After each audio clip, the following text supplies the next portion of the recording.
तो finally world cup 2023 के लिए इंडियन टीम ने अपना स्क्वाड अनाउंस कर दिया है। 15 मेंबरों का ये स्क्वाड है जो कि एशिया कप से पिक किया गया है। एशिया के कप में 17 मेंबर पिक किए गए थे, उसमें से तिलक और प्रसिद्ध कृष्णा को बाहर निकाल दिया गया है और बचे हुए जो मेंबर्स उन्हें वर्ल्ड कप के लिए अप्रूवल दिया गया है। अब देखिए, इस वाले स्क्वाड में बहुत सी ऐसी चीज़ें हैं, बहुत से ऐसे खिलाड़ी हैं जो कि डिज़र्व करते थे अपनी जगह, लेकिन अनफॉर्चुनेटली उन्हें जगह नहीं मिल पाई टीम कॉम्बिनेशन के वजह से। जिस तरह टीम मैनेजमेंट की सोच है कि वर्ल्ड कप में इस तरह का कॉम्बिनेशन हमें चाहिए प्लेइंग 11 में, तो इन सभी कारणों की वजह से कुछ खिलाड़ियों को जगह नहीं मिल पाई। और वही अगर कुछ लेजेंडरी प्लेयर्स की बात करें, जैसे शिखर धवन हो गए या तो आर अश्विन हो गए, जो कि लंबे समय से क्रिकेट, इंटरनेशनल क्रिकेट में अपना जो जिसे कहते हैं कि कैरी ऑन नहीं कर रहे थे, तो उन्हें भी अनफॉर्चुनेटली यहाँ प्लेस नहीं किया गया है। तो स्वाभाविक सी बात है कि शिखर के फैंस जो है, अश्विन के फैंस जो है, वो अपनी नाराज़गी जता रहे इस स्क्वाड के साथ कि यहाँ पर वो बैलेंस जो क्रिएट होता था इन दोनों खिलाड़ियों के आने की वजह से, तो वो कहीं ना कहीं मिसिंग लग रहा है। तो आइए चलिए एक बार डिटेल एनालिसिस करते हैं ये जो 15 खिलाड़ी चुने गए हैं वर्ल्ड कप के लिए, कि कौन कौन से इनमें खूबियां हैं, कौन कौन से इनमें खामियां हैं, क्या क्या वो थ्रेट्स हो सकते हैं भारतीय टीम को अगर भारत इस टीम के साथ वर्ल्ड कप में उतरता है तो सबसे पहले अगर मैं स्ट्रेंथ्स की बात करूं तो देखिए, स्ट्रेंथ्स में मुझे लगता है कि भारत की जो बैटिंग है उसे मजबूत करने का एक प्रयास किया गया है कि आपने ऑलराउंडर्स को ज़्यादा से ज़्यादा जगह दी है इस स्क्वाड में। जैसे अक्षर पटेल हो गए, शार्दुल ठाकुर हो गए, या फिर हार्दिक पांड्या तो खैर पहले से ही है, रविंद्र जडेजा और हार्दिक पांड्या। लेकिन जब इस स्क्वाड को आप ओवरव्यू के पॉइंट ऑफ व्यू से देखते हैं तो ऐसा लगता है कि बैटिंग जो है उसको स्ट्रॉन्ग करने का एक पुश किया गया है, क्योंकि पिछले कुछ समय से जब भारतीय टीम आईसीसी नॉकआउट्स में अच्छा नहीं कर रही थी तो वहाँ ऐसा पाया गया कि बैटिंग फेलियर जो ये एक उसमें प्रमुख कारण हुआ करता था। तो लेकिन जहाँ तक मुझे लगता है कि 8 नंबर 9 नंबर के लिए जिस तरह आपने खिलाड़ियों की भरमार लगा दी है, चाहे वो अक्षर पटेल हो, शार्दुल ठाकुर हो या कुलदीप यादव को भी एक तरह से अगर आप देखें तो उसी पॉइंट ऑफ व्यू से चूज़ किया गया है, क्योंकि वो रिस्ट स्पिनर तो है लेकिन एक हैंडी नॉक भी खेल सकते हैं नंबर 8-9 पर अगर उनकी बल्लेबाजी आती है तो अगर हम शुरुआत में बात करें तो रोहित शर्मा, शुभमन गिल ओपनर आपको नज़र आ जाएंगे। फिर 3-4 नंबर पर विराट कोहली, श्रेयस अय्यर, फिर मिडल ऑर्डर में ईशान, केएल राहुल, उसके बाद हार्दिक पांड्या, रविंद्र जडेजा, ये फिनिशिंग ऑर्डर में होंगे। उसी के साथ अगर मैं कुछ एक्स्ट्रा ऑलराउंडर्स की बात करूं जो कि नंबर 8 या 9 पोजीशन की बैटिंग को पॉइंट ऑफ व्यू में रखकर चूज़ किए गए हैं, तो शार्दुल ठाकुर, अक्षर पटेल, उनका नाम जहन में आता है कि उन्हें शायद उसी टेम्पो के लिए चूज़ किया गया है कि आप नंबर 8 पर आइए, 20-25-30 रन बचे हुए हैं तो आप भारत को वहाँ से मैच जितवा दीजिए। और उसी के साथ अगर बॉलिंग डिपार्टमेंट की बात करूँ तो फास्ट बॉलर्स जो भारतीय टीम ने पिक किए हैं वहाँ मोहम्मद शमी है, जसप्रीत बुमराह है, मोहम्मद सिराज है। ये 3 क्वालिटी पेसर्स पिक हुए हैं। हालांकि मुझे नहीं लगता कि तीनों को आप एक साथ किसी भी मैच में खिला पाएंगे, क्योंकि भारतीय जो प्लेइंग कंडीशंस है वहाँ आपको इतनी कुछ पेस या फिर बाउंस पिच से नहीं मिलेगा कि आप 3-3 पेसर्स इकट्ठे खिला लो। उसी के साथ स्पिन में अगर बात करें तो कुलदीप यादव इकलौते रिस्ट स्पिनर पिक किए गए हैं इस टीम में, यूजी को जगह नहीं मिली है। तो वही अगर मैं स्ट्रेंथ्स की सबसे पहले बात करूं कि क्या क्या स्ट्रेंथ है इस स्क्वाड की, तो देखिए ये जो स्क्वाड मुझे लगता है कि बनाया गया है वो इस पॉइंट को दिमाग में रख के बनाया गया है कि बैटिंग हमें मजबूत करनी है। क्योंकि पिछले जो आईसीसी नॉकआउट्स रहे थे, चाहे वो 2019 वर्ल्ड कप का सेमीफाइनल हो या फिर 21 का वो लीग स्टेज का मैच हो न्यूजीलैंड के खिलाफ, पाकिस्तान के खिलाफ, या फिर 22 का सेमीफाइनल हो, तो जितने भी नॉकआउट्स मैचेस भारत ने हारे हैं उसमें ऐसा नज़र आया है कि बैटिंग ही एक वो चीज़ थी जहाँ पर कैपिटलाइजेशन नहीं हो पाया खिलाड़ियों की तरफ से। तो इसलिए बैटिंग को अभी थोड़ा मजबूत करने की एक पहल हुई है इस स्क्वाड के द्वारा। तो सबसे पहले अगर हम बात करें कि कौन कौन से वो बैटर्स हैं, तो सबसे पहले तो कप्तान रोहित शर्मा, शुभमन गिल आपको एज यूजुअल ओपनिंग में नजर आएंगे।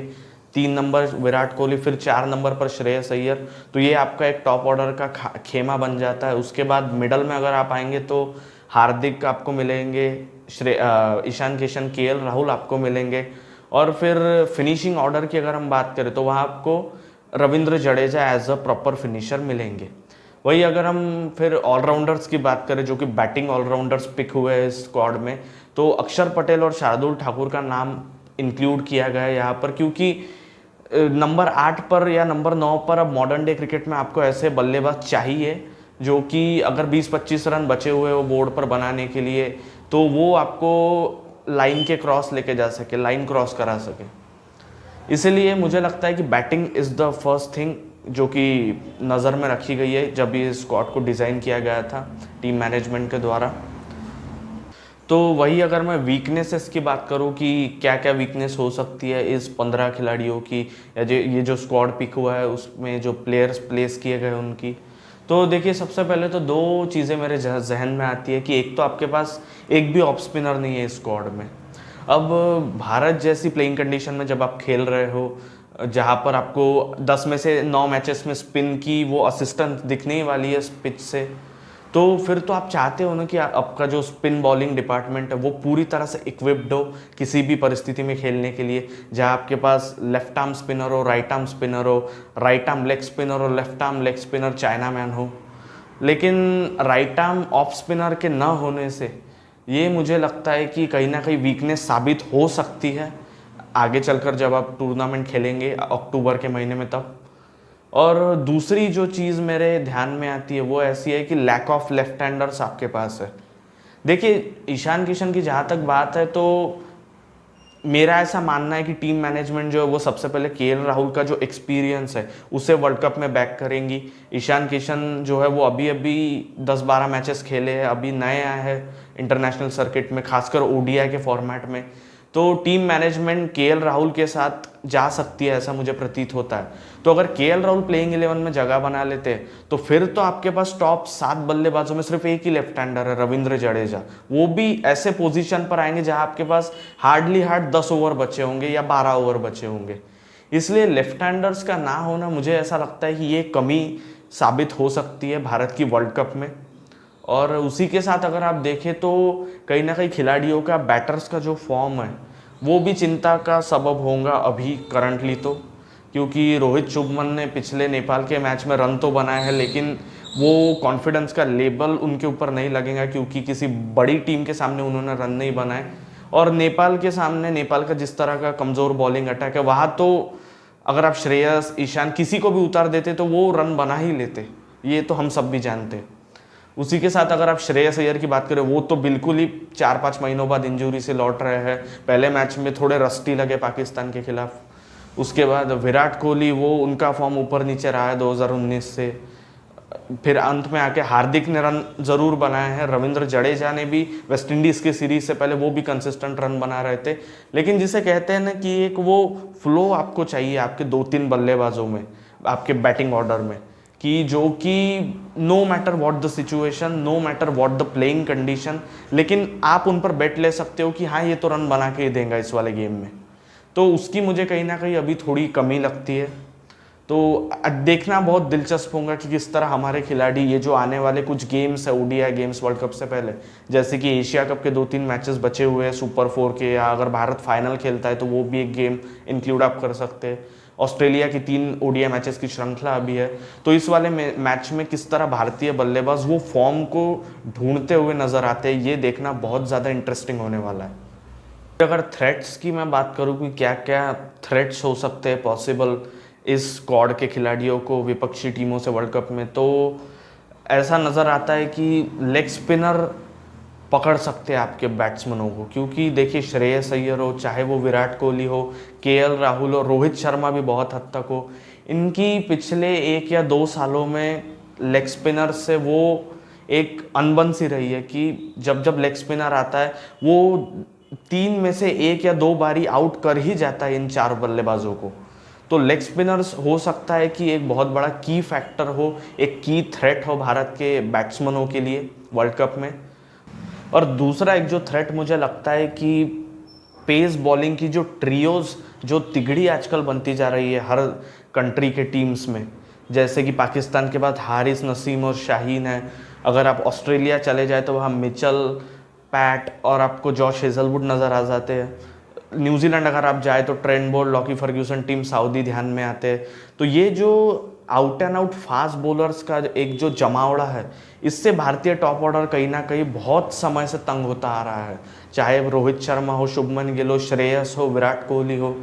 तो ये भी एक बहुत दिलचस्प बात होगी कि किस तरह इंडियन टॉप ऑर्डर जो है, खास करके पहले 4 बल्लेबाज जो है, वो कैसे विपक्षी टीम के तेज गेंदबाजों को काउंटर करके करते हैं। खास करके पहले 10-12 ओवर में जब आपकी जो पिच है वो पूरी तरह फ्रेश है, गेंद नया है, तेज गेंदबाजों को मदद अच्छी खासी होंगी अर्ली फेज में, क्योंकि पिछले कुछ समय से बहुत मुश्किलें पेश आई है जहाँ तक फास्ट बॉलिंग को खेलने की बात हो। चाहे वो पाकिस्तान में आप एमसीजी के खिलाफ खेले हो, इंग्लैंड के खिलाफ आप एडिलेड में वो सेमीफाइनल खेले हो T20 वर्ल्ड कप का, या फिर घरेलू श्रृंखलाएं हुई हो। तो फास्ट बॉलर्स को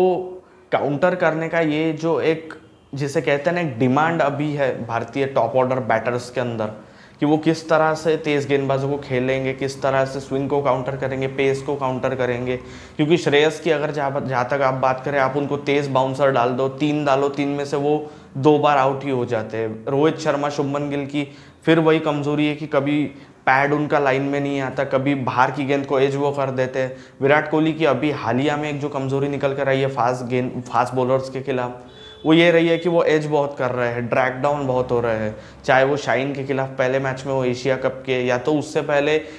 उन्हें पैट कमिंस ने भी बहुत परेशान किया जब ऑस्ट्रेलिया अभी भारत आया था श्रृंखला खेलने के लिए। तो तेज गेंदबाजों का एक थ्रेट जो है वो मुझे अभी आउट एंड आउट लूम करता हुआ नजर आया भारतीय टॉप ऑर्डर के बल्लेबाजों पर। हालांकि अगर ओवरऑल अगर हम सम अप करें स्क्वाड की चर्चा को, तो मुझे तो ऐसा ही लगा कि ये स्क्वाड कोई ऐसा बहुत, जिसे कहते हैं ना, स्ट्रेंज पिकिंग्स नहीं हुई है। जो हम लोगों ने सबने एक्सपेक्ट किया था, एंटिसिपेट किया था, उन्हीं खिलाड़ियों को स्क्वाड में चूज़ किया गया है। और जितने आपके पास अवेलेबल रिसोर्सेस थे, चाहे वो तेज़ गेंदबाजी में हो, बैटिंग में हो, गेंदबाजी में हो, स्पिन बॉलिंग में हो, तो उन्हीं को यहाँ पर जगह दी गई है। तो हम सब तो अब यही उम्मीद करेंगे कि ये जो 15 खिलाड़ी है वो अगले महीने वर्ल्ड कप जो होने वाला है उसमें अपना पूरा 100% दे, पूरी अपनी जान झोंक दे हर एक गेम में, और भारत को फाइनली 12 सालों बाद वो आईसीसी ट्रॉफी डिजर्व हो। तो चलिए मिलते हैं आपसे अगले वीडियो में, ये जो ऑनगोइंग एशिया कप है उसमें भारत का जो अगला मैच होने वाला है उसके एक प्री मैच एनालिसिस के वीडियो के साथ।